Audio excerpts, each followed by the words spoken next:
Bonjour et bienvenue dans la série Encyclopédie mathématique.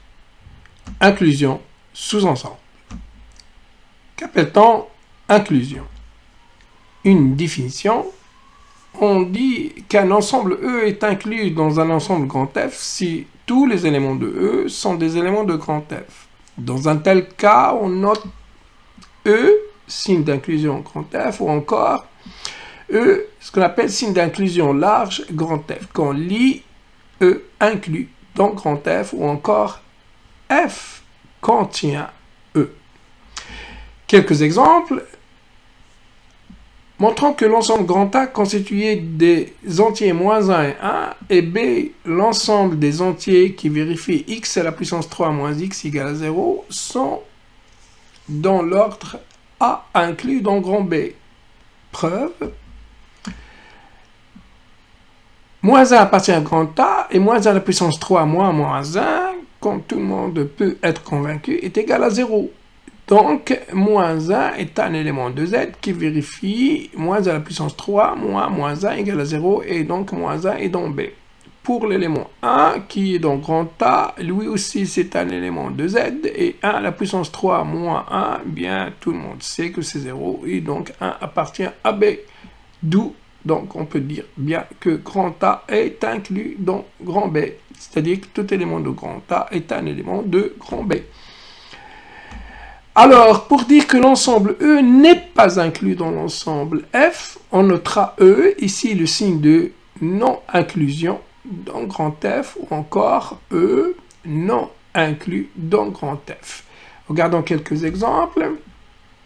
Z n'est pas inclus dans grand N. L'ensemble des entiers relatifs n'est pas inclus dans l'ensemble des entiers naturels. La preuve, eh bien, on a moins 1 est dans Z, et moins 1 n'est pas dans grand N, donc tous les éléments de Z ne sont pas des éléments de grand N, et donc Z n'est pas inclus dans N. Conséquence, E est inclus dans grand F si seulement si pour tout X, X dans E entraîne X dans grand F. E n'est pas inclus dans grand F si seulement si je peux trouver un X qui est dans E et qui n'est pas dans grand F.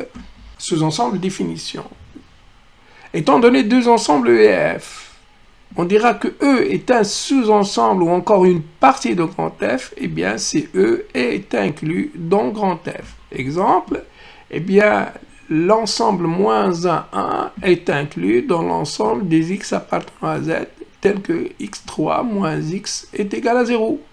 Et donc, moins 1, 1, ou bien l'ensemble constitué des éléments moins 1, 1 est un sous-ensemble de l'ensemble des entiers relatifs qui vérifient x à la puissance 3 moins x égale 0.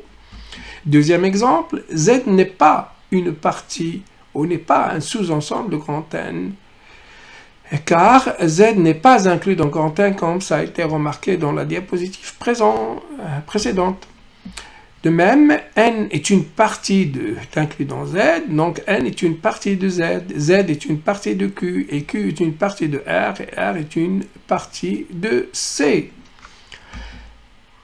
Proposition, pour tout ensemble E, on a E est inclus dans E, ou encore E est une partie de E. De même que pour tout ensemble E et F et G, on a, eh bien si E est inclus dans F, ou bien si E est une partie de F et F est une partie de G, alors E est une partie de G pour s'en rendre compte. Soit E est un ensemble, eh bien X appartient à E entraîne que X appartient à E. Ceci est toujours vrai, donc E est inclus dans E.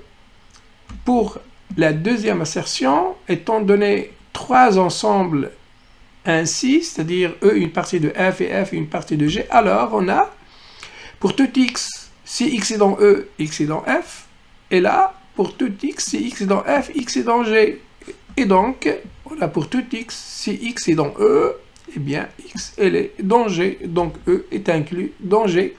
Voilà, merci de votre attention et à bientôt.